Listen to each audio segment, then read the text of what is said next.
So continue from page 9. Now the capital needed in the farming. Now we have to see, we have seen the case of land, we have seen the case of labor. Now capital we have to see.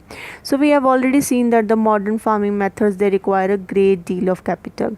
So if we have to go for modern farming methods, we require money. So it means modern farming method is capital intensive, and now the farmer needs more money than before. Obviously they need money for HYVCs, for fertilizers, for modern farm implements, for pesticides, and for irrigation facilities. So now the question arises, where does the capital comes from? So let's see the first case here. Most of the small farmers have to borrow money to arrange for their capital. So from where they will borrow? They will borrow either from the large farmers of the village, or the money lenders, or the traders who supply various inputs for the cultivation, and the rate of interest on such loan is very high. So this is informal source of credit, and the rate of interest is very high, and they are put to great distress to repay the loan, and it is very difficult for this small farmers to, if suppose the crop gets spoils due to any drought or flood or anything, any hailstorm, then it will be very difficult for this farmer to repay the debt, to repay the loan, and again he will take the money from other source in order to repay the debt to the money lender, and then he will be trapped into the debt trap. Then the second case, the medium and the large farmers, they have their own savings, so they are well off, they have their savings from the farming, and thus they are able to arrange their capital which is needed for the next year. Now moving to page 10, students, here now we have to talk about sale of surplus farm products. Now what is surplus, students? So the amount of grain left over when the requirements have been met. So it is excess of production. So let us suppose that the farmers have produced wheat on their land using the three factors of production, that is land, labor and capital. So now wheat is harvested and production is complete. Now what do the farmers do with this wheat? They retain a part of wheat for their family consumption, and they sell the surplus wheat.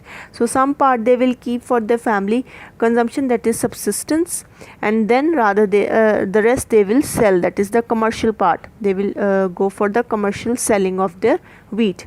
Now the small farmers, they have little surplus wheat because their total production is small. So obviously if the large farmer is there, he will be having more production, and the small farmer, he will be having less production, and thus a substantial share is kept for their own family needs. So the huge part they will keep for their consumption, and rest they will sell in the market. So it's medium and large farmers who supply wheat to the market. So the mostly production is coming into the market is from the large farmers or the medium farmers. Now the story of Tejpal Singh is given. Tejpal Singh, the large farmer, he has a surplus of 350 quintals of wheat from all his land. So he is a big farmer. He is having this much quintals of wheat, and he sells the surplus wheat at the market. So whatever he will keep a portion for his family, and rest he will sell in the market, and he will have good earnings. So Tejpal Singh put most of the money is in his bank account. So whatever money is coming after the selling, he will put in account. Later he used the savings for lending to the small farmers who were in need of a loan. So this money he will lend either to the small farmers, and he will use this savings, his money, to arrange for the working capital for the next year, that is seeds, any implement he has to purchase for the farming in the next year. And he can also plans to use his earning to buy another implement, that is tractor, I told you, and another tractor would increase his fixed capital. So this is a machinery, his fixed capital will be increased. So this we have seen that all large and medium farmers are able to arrange for the capital for the farming from their own savings.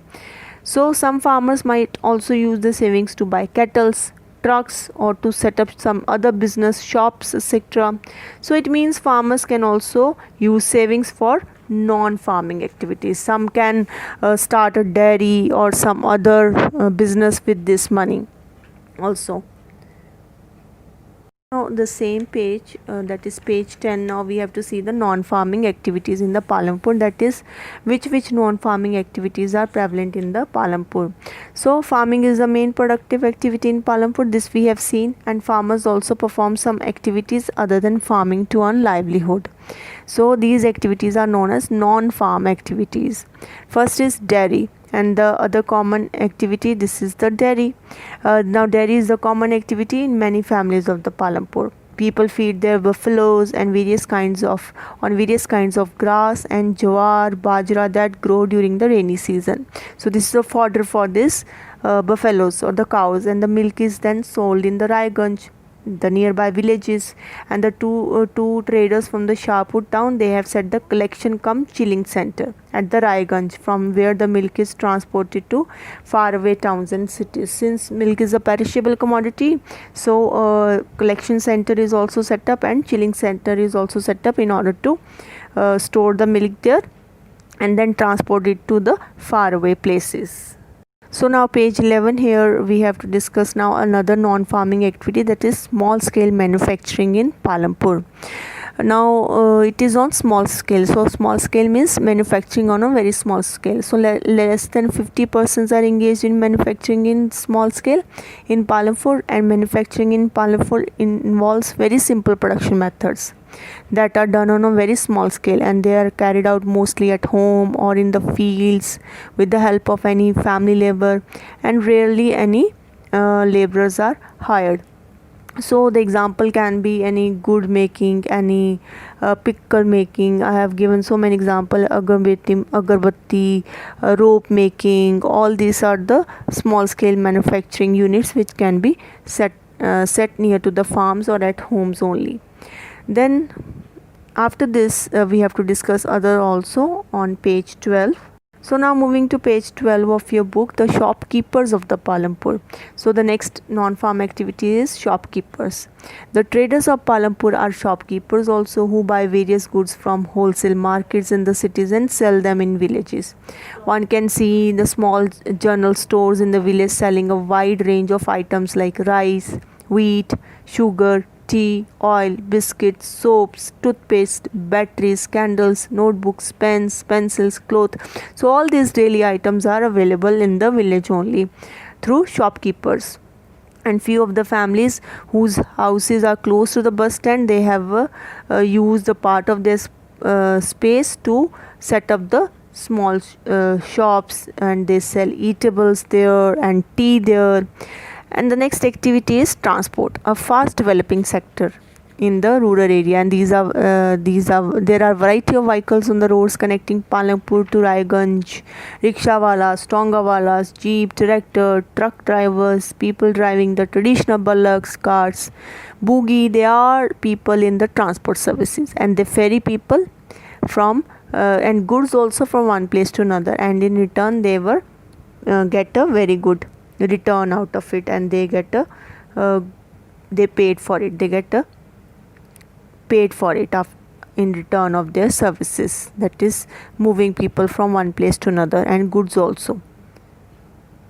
Then on page 13, now concluding the chapter. So farming is the main production activity in the village, this we have seen, and due to the changes in the farming practices, farmers are able to produce more crops from the same amount of land. This also we have seen by use of this HYBCs and the modern farming methods. But in raising production, a great deal of pressure has been put on land and other natural resources. But we are putting lot of pressure on land, and the new ways of farming need less land but more of capital. And the medium and the large farmers, they are able to use their own savings from production to arrange for capital during the next season. On the other hand, small farmers don't have any savings and they have to borrow. So labor being the most abundant factor of production, but the use of labor on farms is limited. So some labor is migrating to neighboring cities, and some has entered non-farm sector in villages, but the non-farm sector in the villages is not very large. This also we have seen. As more villages get connected to the towns and city through good roads, transport and telephone facilities, it is possible that the opportunities for non-farm activities in the village would increase in the coming years.